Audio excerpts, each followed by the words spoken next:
Assalamualaikum warahmatullahi wabarakatuh. Selamat siang. Mudah-mudahan masih pada segar karena jam ngantuk.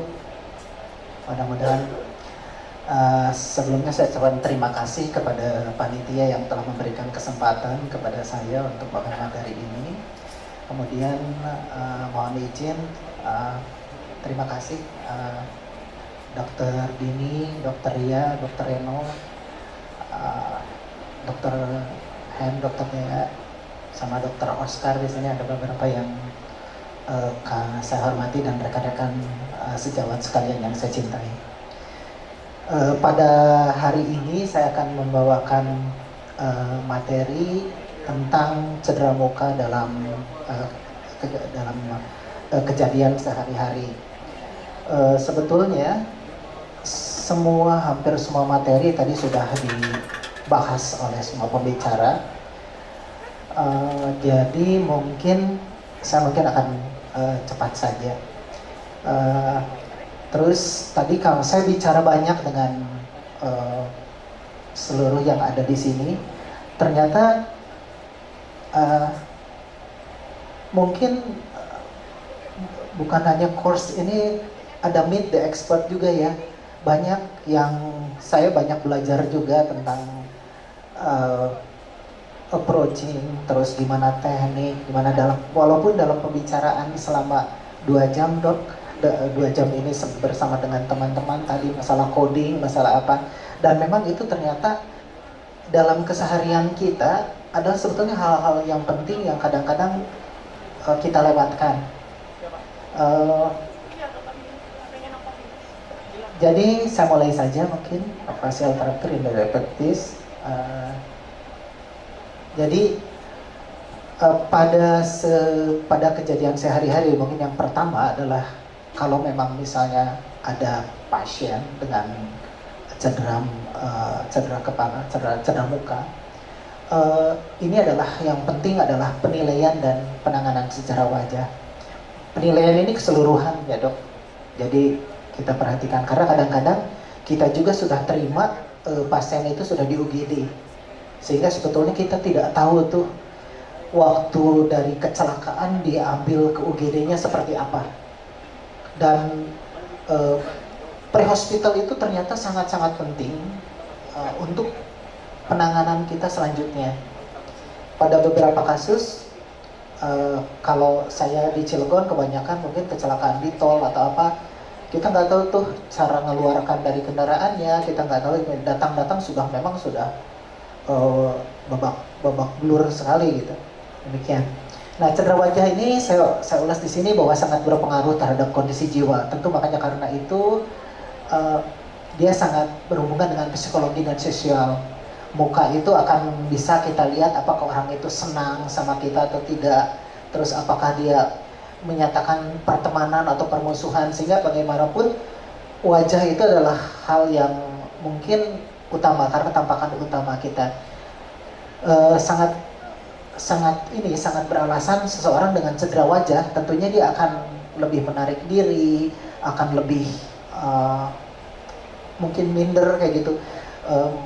Makanya penanganan ini, rekonstruksi ini harus memang kita lakukan sebaik-baiknya. Kemudian di samping ada reaksi psikosomatik tadi, terdapat di wajah ini banyak kondisi-kondisi yang membahayakan.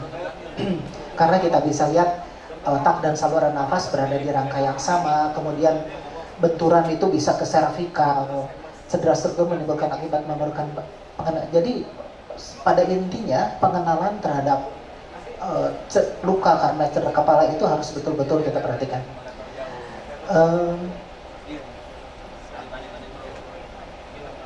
Kalau anatomi tadi sudah dijelaskan pada pembicara-pembicara sebelumnya bagaimana anatomi dari tiap-tiap bagian, dan mungkin yang penting di sini jadi variasi yang sangat kompleks. Banyak pembuluh darah yang melalui garis tengah dermatostomosis dengan pembuluh darah kontralateralnya. Itu mungkin yang penting kita perhatikan, karena sebab kita dep di satu tempat, dia loncat di tempat yang lain.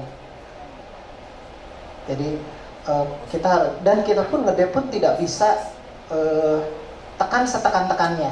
Sebab kalau kita tekan setekan-tekannya strukturnya juga akan berubah. Jadi memang harus smooth sekali untuk penekanan. Jadi kita tidak bisa mengontrol perdarahan karena tidak ada titik tekanan yang tunggal. Makanya kadang-kadang pada kasus cedera wajah itu mukanya ditutup dengan bandage ya, jadi kayak pakai topeng bandage. Karena memang kita tidak bisa menekan di satu titik. Kita terus sistem saraf muka mungkin dari cranial vein 7, ya kita tahu dari cranial vein 5. Nah, pengelolaan. Jadi sebetulnya pada saat pengelolaan, penilaian trauma sebenarnya hampir sama sebetulnya dengan cedera yang lainnya. Tapi karena memang di muka, sehingga tingkat keparahannya itu bagaimana ya dok? Dulu zaman saya kecil, saya tuh paling takut terus terang dengan kepala, karena pernah melihat teman saya yang ketabrak dengan kepala yang pecah. Buat dilalahnya hukum karma, saya ngerjain yang kayak beginian sekarang. Demikian dokter pengalaman. Jadi kita harus selalu tetap fokus dengan ada yang itu. Apakah memang yang jelas kita harus nilai status mentalnya, apakah ada penurunan kesadaran atau tidak. Walaupun bahwa ada pasien-pasien yang datang tentunya kadang-kadang untuk komunikasi juga agak sulit, tapi kita bisa itu kan. Terus yang penting juga adalah karena cedera kepala ini tempat saluran nafas, kita harus penanganan dan pengamanan jalan nafasnya, jangan lupa. Karena kadang-kadang ada beberapa yang fraktur yang dari luarnya bagus, tapi ternyata ada perdarahan di dalam dan perdarahan itu terus menerus. Sirkulasi ini kalau di muka jarang terjadi shock, ternyata pusat kontrol perdarahan. Jadi yang penting di sini jangan, kalau memang terjadi luka itu jangan mengusap clotting, sebab dengan mengusap clotting kadang-kadang mempercepat perdarahannya. Dan kita harus cari kira-kira dari mana asalnya sehingga kita bisa memberikan penekanan yang lebih walaupun itu secara smooth dengan penebalan kasanya terhadap tempat luka. Nah setelah itu tentu kita harus cari dasarnya dari mana, dan memang karena kepala ini dia tempat indera, ada 4 indera di situ, di mana tiap orang yang jatuh pasti akan melindungi kepalanya sendiri. Kadang-kadang kita mungkin perlu kita pikirkan apakah memang kejadian itu karena keadaan ketidaksadaran yang tiba-tiba, bukan karena trauma misalnya. Kemudian ini tadi sudah dibahas kalau memang masalah dahi dan rongga mata. Ini ada pasien yang kita kerjakan gambarnya dengan fraktur frontal dan fraktur zigoma dan rim orbitanya juga. Bahwa di sini adalah tadi sudah dijelaskan. Kemudian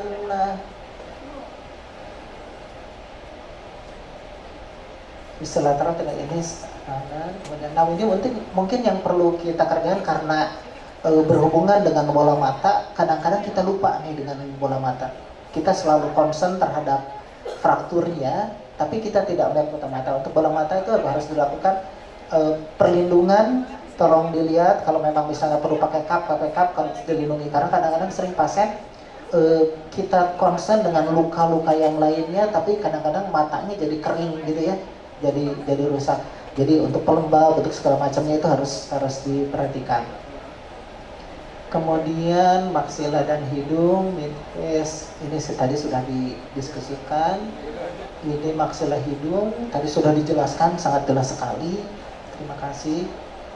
Kemudian tulang pipi, ini gambar-gambar dari beberapa kasus yang ada disertai dengan CT scan-nya. Nanti mungkin di akhir pembicaraan kita akan lihat satu kasus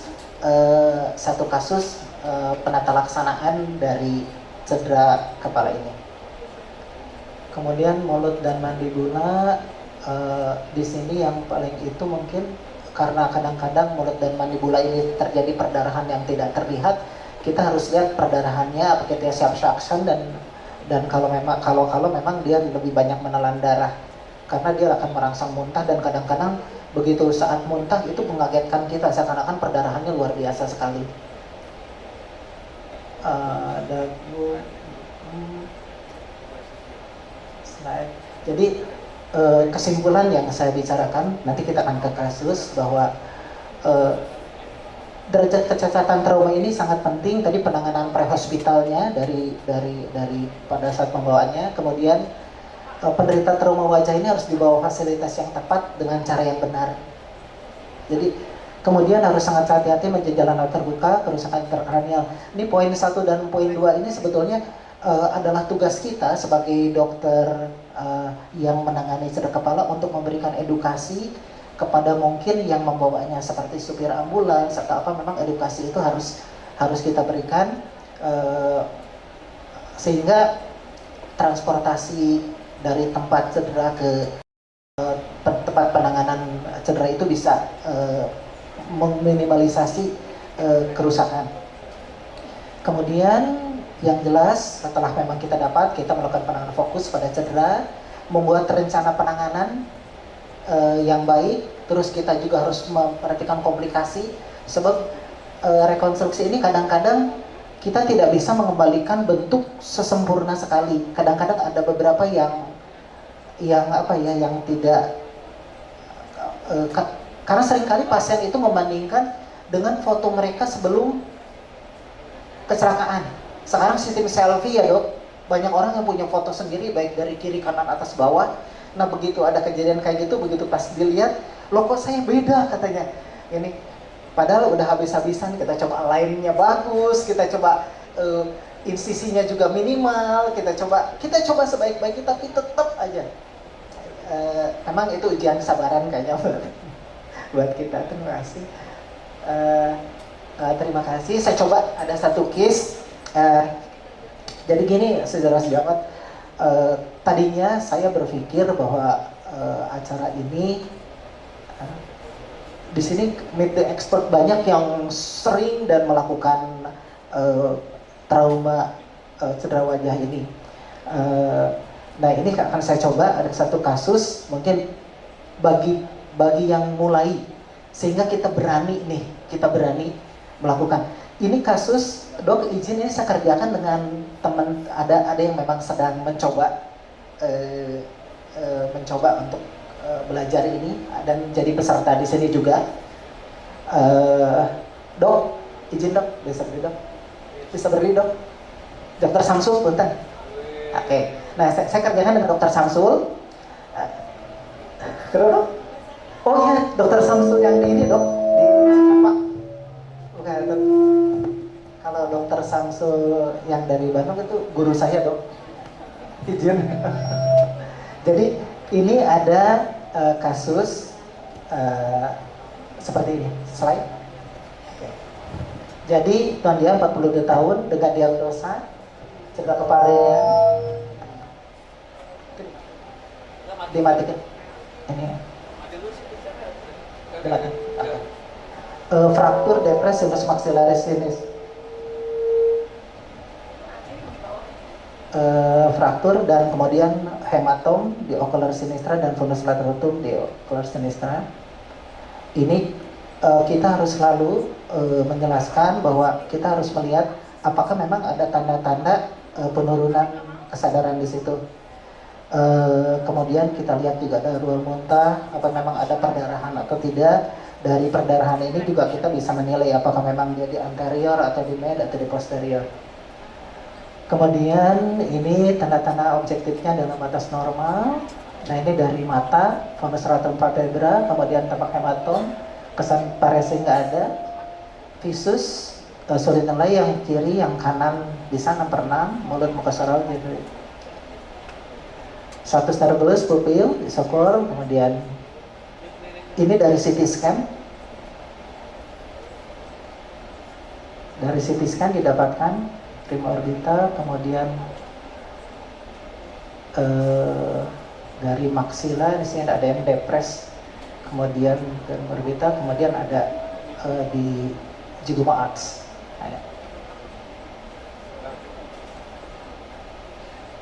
Ini terapi, kemudian kita rencana dalam ORIF, dalam narkose umum. Kemudian ini yang kita kerjakan adalah kita lakukan opening dari buku gingival, kita coba approach ke frakturnya.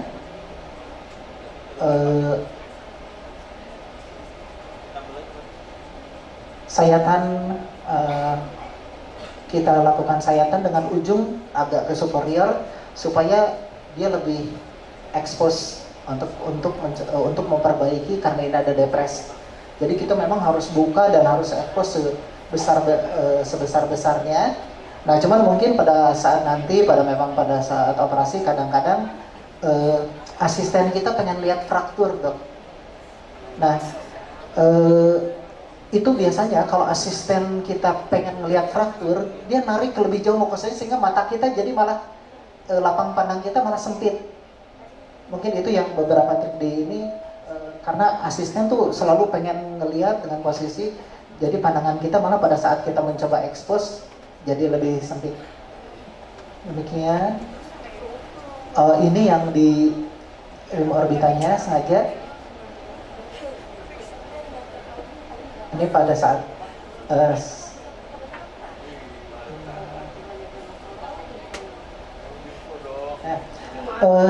setelah dari buku gingival kita coba ke atas, kemudian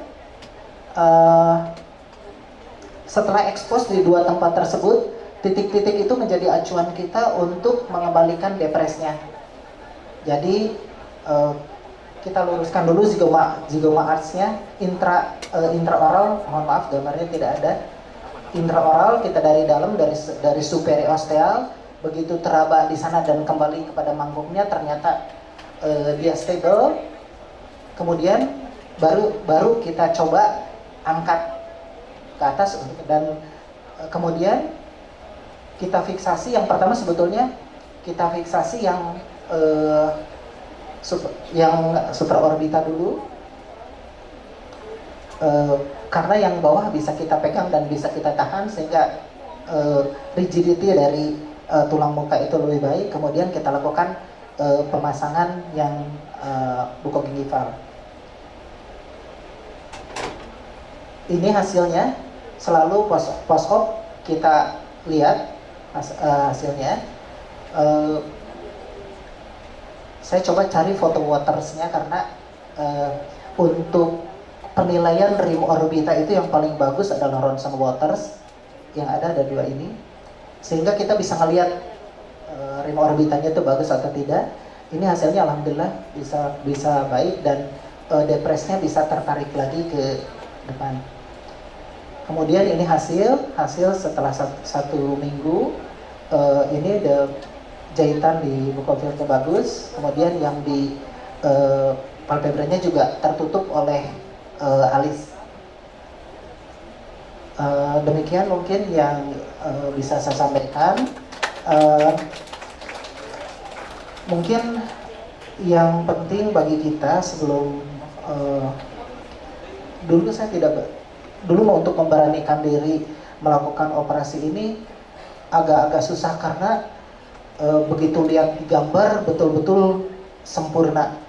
Tapi kita harus berani dan kita harus mencoba. Memang tidak berhasil pada saat pertama, tapi dengan seringnya kita kerjakan, insya Allah hasilnya akan semakin membaik dan semakin membaik. Terima kasih. Assalamualaikum warahmatullahi wabarakatuh.